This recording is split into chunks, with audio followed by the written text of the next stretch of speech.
Matapos nitong tira ni Wagner, nag-timeout ang Dubs kasi lumamang na ang Orlando. Ang personnel ng Dubs dyan ay sina Podziemski, Jackson Davis, Chris Paul, Andrew Wiggins at Dario Saric. Now, matapos ang timeout, ito naman na ang 5 ng Dubs sa floor. Klay Thompson, Kuminga, Jackson Davis, Podziemski at si Steph. At may kita mo rin talagang effective pa rin ang Splash Brothers kahit papano. Sila pa rin talaga ang pinagtutuunan ng depensa. Solid ang play nila rito. Classic Warrior setup. Una, may screen si Jackson Davis dyan kay Steph para lang siguro baka gumulo ang depensa. First of all, siya naman din ang first option. And para na rin ma-divert ang atensyon nila doon kay Curry. Pero habang ginagawa nga nila yan, may iba pang ginagawa tong Warriors at si Klay dumaraan na rito sa pin down ni Kuminga. Hindi naging available ang pasa at nag-reload sila para malito ulit ang depensa. Pinasa ni Podziemski ang bola kay Kuminga at siya naman po ang nagbigay ng screen. Dapat sa mga ganito, umaangat na po kagad si Cole Anthony pero hindi nga. Umangat pa rin kaso late na sa mga katulad ni Klay.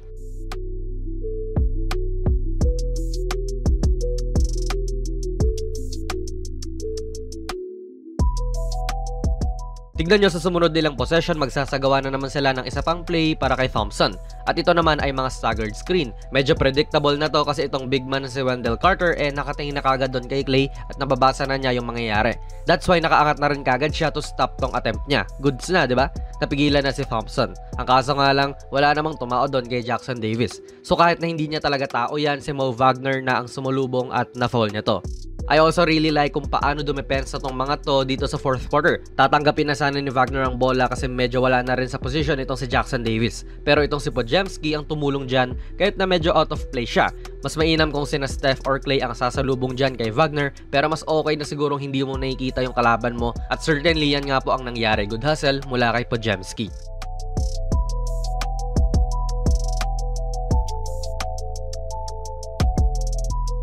Nga pala mga idol, ang video na ito ay sponsored ng 1xBet, ang isa sa mga trusted betting sites dito sa Pinas at sa ibang bansa.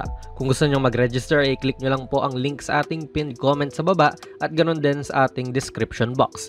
I-type nyo na rin ang ating promo code na JonasPB at maaari kang makakuha ng up to 6,000 pesos na bonus sa inyong unang deposit. Maaari kang mag-bet sa mga sporting events like NBA, UFC, Wimbledon at marami pa pong ibang sports. Siguraduhin lang syempre na maging responsable sa inyong pag-bet.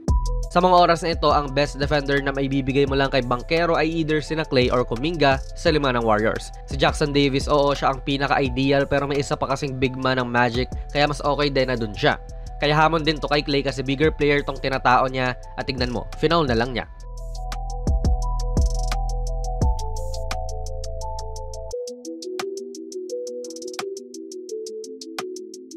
Pinakita rin dito yung importansya ng ball movement mga idol. Like ito, ginigipit na si Looney ng depensa at wala na siyang mapapasahan. Si Wagner, hinaharangan si Kuminga so hindi talaga maipapasa ni Looney yan. Buti itong culture ng Warriors, player movement din talaga. Sanay sila sa mga patakbo-takbo at pakat-cut, and yan exactly ang ginawa ni Kuminga. Mapanglin lang din tong mga simpleng galawan ng Warriors. Magiging simpleng ball screen lang talaga to pero mapapaisip kang baka may iba pa silang balak. Like simpleng pagpasa lang naman to ni Steph kay Podziemski. Pero kasi anytime mula dyan ay baka biglang sumugod yan si Podziemski at pasukin ng depensa, di ba? Tulad lang nung ginagawa ni Draymond noong pwede pa siyang maglaro. Ito exactly yung ginawa nila ngayon. That's why tignan nyo tong si Suggs. Umiilalim kay Podziemski para masalo niya kung gagawin man niya yung ginawa ni Draymond. Pero nahihiwalay naman siya kay Steph at wala. Hindi mapipigilan ni Batatze yan. Na-foul pa nga siya ni Banchero pero wala namang tawag si ref. Again dito, tumatapat si Batatze kay Steph at masyadong easy yung ganitong depensa para kay Curry. Although syempre iniisip din ni Batatze na titira si Steph dyan. Hindi pa nga inaangat ni Steph ang bola, itong si Batatze naka full extension na yung braso at sinasabayan na kagad. Pero wa effect. Alam mong sagad yung kumpiyansa nito na nasa ere pa lang yung bola, nakatalikod na kagad siya dyan. Bastusan na lang eh.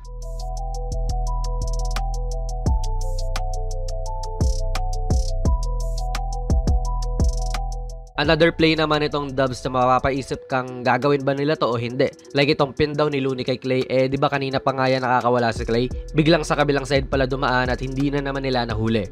To be fair din, solid tong depensa ni Suggs mga idol In your nose talaga at ayaw niyang patirahin sa Steph. Pero dahil nga ayaw siyang patirahin, inatake na lang niya.